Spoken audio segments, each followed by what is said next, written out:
¿Cómo están todos? El día de hoy vamos a hablar sobre la novedad reciente en cuanto al Código Procesal Constitucional, es decir, el nuevo proyecto del Código Procesal Constitucional y la comparación con el proyecto anterior, ¿no?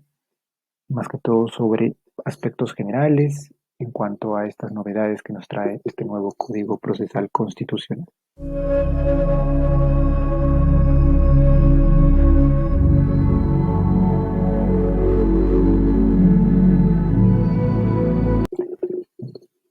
Conforme tenemos aquí en la diapositiva, vamos a hablar precisamente de las novedades que nos trae el nuevo Código Procesal Constitucional, que ha sido una sorpresa para todos. Hace poco el Congreso ha aprobado este proyecto y tenemos bastantes artículos que han sido modificados por, por este proyecto y que plantean una gran diferencia en cuanto a la regulación de las disposiciones generales del código.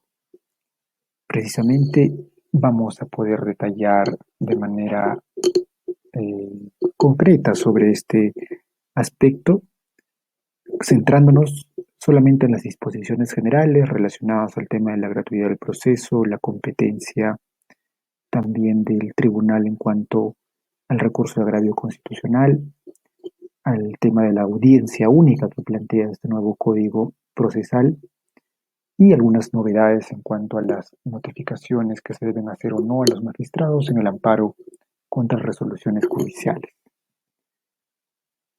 Bien, en este caso tenemos aquí un cuadro comparativo. En la parte izquierda nosotros ubicamos la regulación que tiene el actual Código Procesal Constitucional y en la parte derecha lo que nos plantea este proyecto de nuevo Código Procesal Constitucional. En primer lugar, nosotros conocemos ya desde la promulgación del código actual vigente desde el año 2004 que los procesos constitucionales son gratuitos, ¿no? Es decir, que no se tienen que pagar ningún tipo de aranceles en cualquier tipo de proceso, sin importar si es el demandante una persona jurídica, una persona natural, etc. Lo que nos plantea el nuevo proyecto de código procesal es que este criterio de gratuidad se elimina cuando el demandante es una persona jurídica de derecho privado, ¿no? Básicamente en el caso de amparo contra resoluciones judiciales. Entonces, en el caso de que el demandante sea una empresa, una asociación o cualquier persona jurídica de derecho privado, va a tener que pagar aranceles, ¿no? Cédulas de notificación, arancel por ofrecimiento de pruebas y en general todo tipo de aranceles que implique el trámite del proceso. Después tenemos la regulación en cuanto a la amicus curiae. En el código actual no se regula expresamente esta figura. En el proyecto de nuevo código tenemos artículos que tratan sobre el amicus curiae como aquel experto en una determinada materia que va a dar su opinión en el proceso para que el juez pueda decidir, ¿no? Esta opinión no es vinculante para el juez, es solamente una recomendación que hace el amicus curiae. Y asimismo, en este proyecto de código se plantea determinados presupuestos que debe de cumplir el amicus curiae para que sea incorporado al proceso, ¿no? No debe ser parte en el proceso, no debe tener ningún tipo de interés y su opinión solamente es de recomendación. En cuanto a la incompatibilidad entre norma constitucional y convencional, se menciona en el proyecto artículos en este aspecto, lo que no se visualiza en el proyecto, o perdón, en el código actual del Código Procesal Constitucional. En el proyecto de nuevo código tenemos aquí una disposición relativa a que si en el caso existe incompatibilidad entre una norma convencional y constitucional, se debe preferir a la norma que más favorezca al, a los derechos humanos, que más favorezca a la persona, ¿no? Este criterio se va básicamente en el cumplimiento del principio de unidad, no de supremacía. Es decir, no se va a dar siempre prioridad a la norma convencional, sino puede ser que la norma constitucional sea mejor para la vigencia de los derechos fundamentales. Entonces, aquí hablamos de un aspecto bastante bueno y positivo de darle prioridad, ¿no?, a la norma, no siempre en cuanto a la jerarquía a la norma convencional, sino también puede ser la constitucional mejor que la convencional si es que favorece. Ahora, el actual Código Procesal Constitucional no menciona si es que las demandas pueden ser presentadas o no en lenguas nativas. El nuevo proyecto sí menciona taxativamente, expresamente, que las demandas pueden presentarse en lenguas nativas y señala en concreto el quechua y el aymara. En cuanto a la defensa pública constitucional, ¿no?, en el actual código no se precisa, ¿no?, si es que existe algún abogado gratuito, ¿no?, que pueda pertenecer a alguna institución que pueda defender derechos fundamentales de forma gratuita. En el actual proyecto que estamos estudiando, se plantea la existencia de la defensa pública constitucional.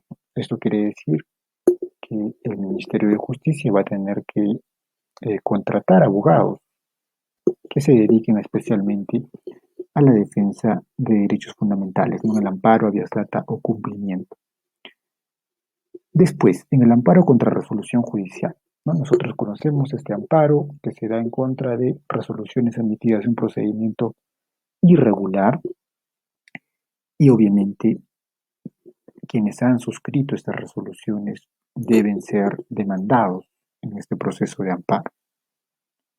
Ahora, en el proyecto que tenemos aquí, ¿no?, del nuevo Código Procesal, se menciona que no se debe de emplazar a los jueces o magistrados que han emitido estas resoluciones, solamente al procurador público del Poder Judicial, ¿no? En este extremo nosotros podemos advertir de que se estaría vulnerando su derecho de defensa, ¿no? Este es un aspecto también a puntualizar posteriormente. En cuanto al rechazo liminar de la demanda, ¿no?, que es rechazar la demanda en la etapa de calificación. El actual código plantea que sí es posible, ¿no?, aplicando las causales de improcedencia del artículo 5 del Código Procesal Constitucional actual. En el proyecto de nuevo código menciona que esto es imposible, está prohibido el rechazo liminar de la demanda en el habeas data, amparo, habeas corpus y cumplimiento. Este es un tema también importante de precisar en cuanto a los posibles problemas que pueda causar en la carga procesal de los juzgados, ¿no? Más o menos la cantidad de incidencias de improcedencias de demanda es aproximadamente un 70%, ¿no?, porque aún no existe un fenómeno de amparización, ¿no?, de los abogados que desean presentar estos procesos, que no lo hacen en base a criterios técnicos. Después de la notificación de resoluciones. Aquí en el actual código vigente se aplica supletoriamente el Código Procesal Civil, ¿no? Las resoluciones se notifican vía electrónica, excepto las resoluciones que ponen fin a la instancia, que debe ser mediante cédula física. El proyecto de nuevo código señala, por regla general, toda notificación es vía casilla electrónica y excepcionalmente a los domicilios. El actual código no regula la existencia de una audiencia única. Es este tema un aspecto excepcional. El proyecto nuevo código sí. La audiencia única debe darse en todos los casos y esta se debe de fijar en cuanto a la fecha en el auto admisorio, ¿no? Y la fecha debe ser en un plazo no más allá de 30 días hábiles posteriores. Y la sentencia se debe dictar en la misma audiencia o si no, 10 días hábiles posteriores a la audiencia, ¿no? Esto es un punto que trata de agilizar el proceso, ¿no?, y a la vez también oralizarlo. Antes no existía esta regulación de forma obligatoria. En cuanto a la actuación inmediata de sentencias, o también llamada ejecución provisional de sentencia impugnada, ¿no? El actual código tiene una regulación muy escueta, muy pequeña en cuanto a esta posibilidad. No obstante, el tribunal ha mencionado que sí existe la ejecución anticipada de sentencia impugnada en el precedente John Lojas.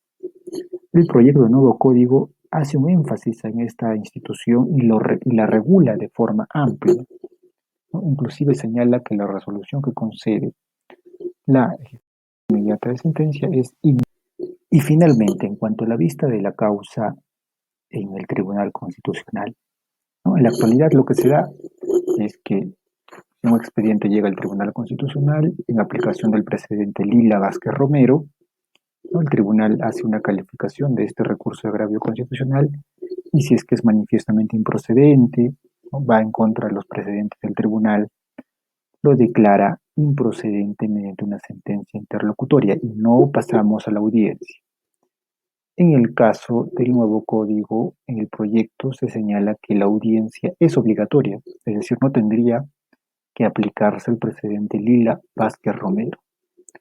En caso no se haya fijado una fecha de audiencia, este proceso deviene nulo, ¿no? Es un aspecto también importante a evaluar. Bien, estas son las novedades solamente en cuanto a las disposiciones generales. Hay todavía más que hablar en cuanto a la regulación del habeas corpus, ¿no? La competencia del habeas corpus, el amparo, el habeas data y en general de otros procesos constitucionales, pero por el momento el objetivo de este primer video es hablar de este aspecto relacionado a las disposiciones generales y estaremos complementando con los siguientes videos.